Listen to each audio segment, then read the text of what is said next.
আসসালামু আলাইকুম, সবাই কেমন আছেন? সবাই চ্যানেল সাবস্ক্রাইব করে রাখেন, তাহলে পরে ভিডিও চালু দিব। আমি গালিবের দিকে তাকাচ্ছি, গালিব আমার দিকে তাকাচ্ছে। মোটুর রুমে আছি দুজন, ফ্লোরের মাঝে রক্ত দেখা যাচ্ছে। মোটু নাকি মামার সাথে হসপিটালে যাচ্ছে, কিন্তু ওর রুমের রক্ত আসবে কি করে? মেঘ ওর ফ্লোরে রক্ত, এমনও হতে পারে সে ঘটনার পর সেখানে গিয়েছে, আর আহত মামিকে ধরার পর ওর শরীরে লেগেছে। দেখ দেখ, একটু দূরে দূরে রক্তের ফোঁটা, বোঝা যাচ্ছে যে সে রক্তগুলো মুছতে চেয়েছিল। এবার সন্দেহজনক, কারণ মোটু যে রক্তগুলো মুছতে চেষ্টা করছিল সেটা স্পষ্ট। তড়িঘড়ি করে সবগুলো রক্ত মুছে সে করতে পারেনি। এমন সিচুয়েশনে মানুষের মাথা কাজ করে না, রাইট? সে যদি কিছু নাই করতো তাহলে রক্ত মুছতে চাইবে কেন? দেখতো রক্ত আর কোথায় কোথায় দেখা যায়। একটু ভালো করে লক্ষ্য করলাম, ফ্লোরের অনেক জায়গায় রক্ত দেখা যাচ্ছে। আমি আর গালিব পুরো রুম চেক করতে লাগলাম। এক পর্যায়ে ড্রেসিং টেবিলের পিছনে দাঁড়ালো একটা দা দেখতে পেলাম। গালিব, কি? এইদিকে আসো। কি? দেখ। ও মাই গড, টাচ করিস না, পরে আরেক সমস্যা। কয়টা ছবি তুলে রাখি। অবশ্যই। মোটুর রুমের দরজা বন্ধ করে আমি আর গালিব চিলেকোঠায় চলে আসলাম। আমার কি মনে হয় গাবিল মোটু মামিকে আঘাত করার পর বেশি সময় পায়নি। সে রুমে আসার সাথে সাথে কেউ বোধ তার রজার কাছ এসে চিল্লাচিল্লি শুরু করে, উপায়ন্ত না দেখে মামির কাছে যায়। সেখানে থেকেই মামা বা কেউ বলে তাদের সাথে হসপিটালে যেতে।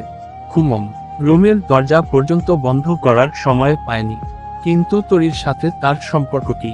গতকাল ছেলেটাকে ঘুম করলো, আজকে এত বড় একটা ঘটনা, কি জানি। আচ্ছা, মামির হাত তো তুই কাটবি বলেছিলি, মোটু কাটলো কেন? তরির সাথে নিশ্চয় মোটুর কোনো কিছুর সম্পর্ক আছে। সে সাধারণ কেউ না। খুমম আমাকে হাত গুটিয়ে বসে থাকলে চলবে না, মাঠে নামতে হবে। বাবার মৃত্যুর রহস্য আর এই ঘটনার রহস্য বের না করে আর থামছি না। ঠিক, আমাদের উচিত সব রহস্য খতিয়ে বের করা। এভাবে সময় নষ্ট করলে পরে কিছুই করতে পারবো না। পুরো বাড়িতে থমথমে পরিবেশ। ইতিমধ্যে পুলিশ এসে পুরো বাড়ি তল্লাশি করছে। আমার রুমেও আসলো, কিন্তু কিছুই পেল না।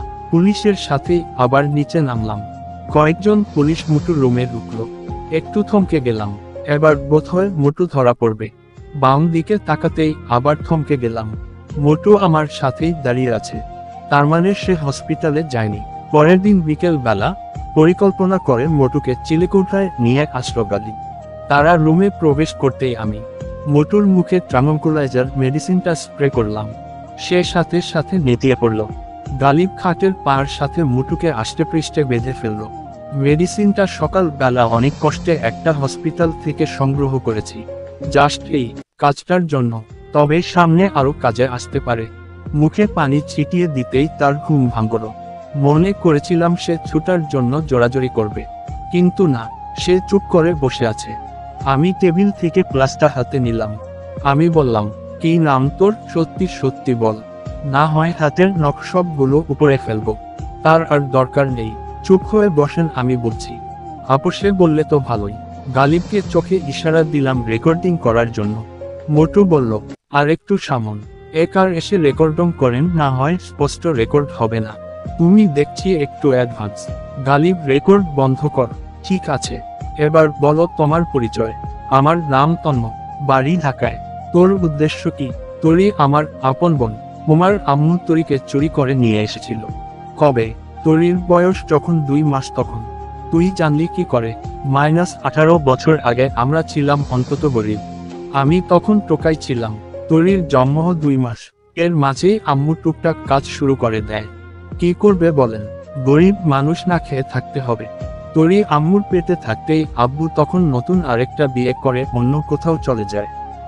যাই হোক, আম্মু হসপিটালে কাজ করত।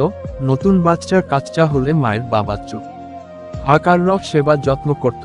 ওরা খুশি হয়ে যা দিত সেটা দিয়েই মা ছেলের সংসার চলত। একদিন হসপিটাল থেকে একটা বাচ্চা চুরি হয়। সেটা আপনার আসল বোন তরি। আর বর্তমান যাকে তরি হিসেবে জানেন, ওর নাম লামিয়া। আম্মু কিভাবে লামিয়াকে চুরি করলো সেটা বল। আপনার বোন যখন হসপিটাল থেকে চুরি হয় তখন আপনার আম্মু প্রায় পাগল পাড়া হয়ে যায়। তখন তার দৃষ্টি পড়ে আমার বোন লামিয়ার উপর। তখন লামিয়া ছোট থাকায় আম্মু লামিয়াকে সাথে নিয়ে যেত। মিয়া আপনার বোনের থেকে প্রায় 1 মাসের বড় ছিল। তখন আপনার আম্মু লামিয়াকে বিক্রি করে দেওয়ার জন্য অফার করে আমার আম্মুকে, কিন্তু আমার আম্মু রাজি হয়নি। তারপর আপনার আম্মু পুরো হসপিটালের ডক্টর নার্স সবাইকে আকার খাইয়ে অনেক কায়দা করে লামিয়াকে চুরি করে। আম্মু পুলিশের কাছে যায়, তবুও কাজ হয়নি। সেখানেও আপনার আম্মু টাকা দিয়ে মুখ মেরে রেখেছিল। আমি গালিবের দিকে তাকিয়ে বললাম, কত খারাপ মহিলা দেখছিস, কিন্তু আমার কেমন যেন লাগছে এই তরির ঘটনাটার পিছনে সব রহস্য। খুমম, আমারও তাই মনে হচ্ছে। ওর বাঁধন খুলে দিচ্ছি।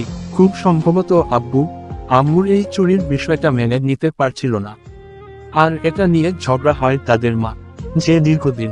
এক পর্যায়ে বিষয়টা ডিভোর্স পর্যন্ত যায়। একদম সঠিক অনুমান করেছিস। আম্মু আগে থেকেই খারাপ ছিল রে। এর শাস্তি কিন্তু পেতে হবে আম্মুকে।